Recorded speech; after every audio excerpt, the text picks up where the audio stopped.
City presents Shri Ganesh लीला।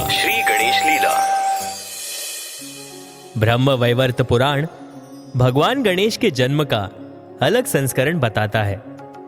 जब भगवान विष्णु माता पार्वती के साल भर के उपवास से प्रसन्न हुए तो उन्होंने स्वयं उनके और शिव के पुत्र के रूप में अवतार लिया और माता पार्वती ने सभी देवताओं को उनके आकर्षक शिशु को देखने के लिए आमंत्रित किया। यह कार्यक्रम बड़े ही उत्साह के साथ मनाया गया और सभी देवताओं को शिशु को देखने के लिए आमंत्रित किया गया। हालांकि सूर्य पुत्र शनिदेव बच्चे को देखने से झिझक रहे थे, क्योंकि शनि की नजर हानिकारक बताई जाती है। हालांकि माता पार्वती ने जोर देकर कहा कि वे बच्चे को देखें और शनिदेव ने बिल्कुल वैसा ही किया। जब शनिदेव की नजर शिशु पर पड़ी तो उस शिशु का सिर गिर गया और गोलोक में उड़ गया। भगवान शिव और माता पार्वती को दुखी देखकर भगवान विष्णु अपने दिव्य गरुड़ पर सवार हो गए और पुष्पभद्र नदी के तट पर जा पहुंचे, जहां से वे एक युवा हाथी का सिर वापस ले आए।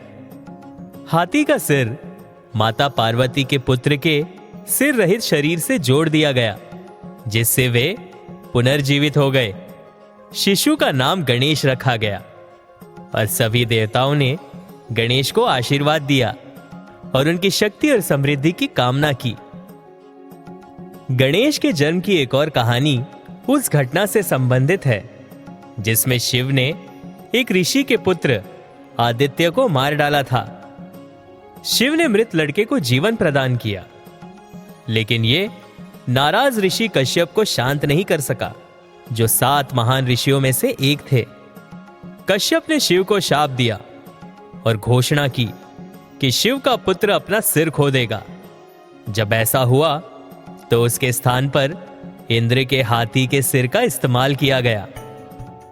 एक अन्य कहानी में कहा गया है कि एक अवसर पर माता पार्वती ने नहाने के पानी को गंगा में फेंक दिया था और इस पानी को हाथी के सिर वाली देवी मालिनी ने पिया था, जिन्होंने 4 भुजाओं और 5 हाथी के सिर वाले एक बच्चे को जन्म दिया था।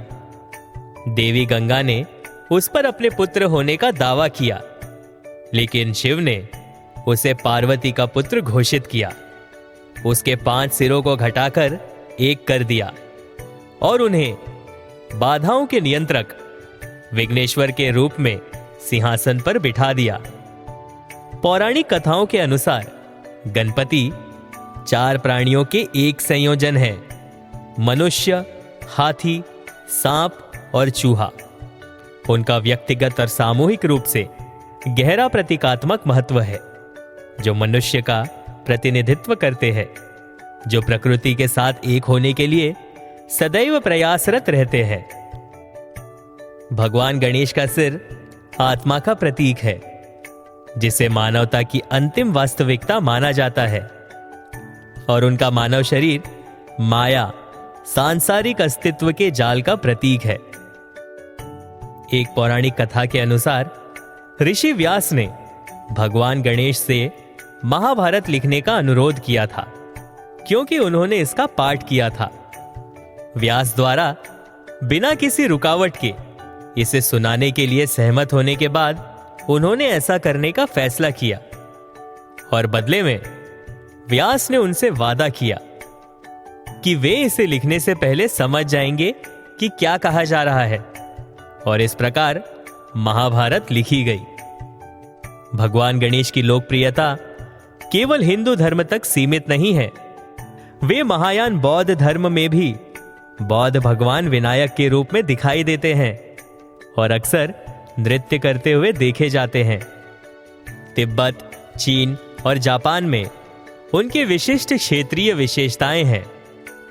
उत्तरी चीन में भगवान गणेश की सबसे पुरानी पत्थर की मूर्ति है, जो कि 531 एडी की है। तो ये थी भगवान गणेश से जुड़ी हुई कुछ बातें। ओम गंग गणपतये नमो नमः। आप सुन रहे थे Shri Ganesh Leela, only on radio city.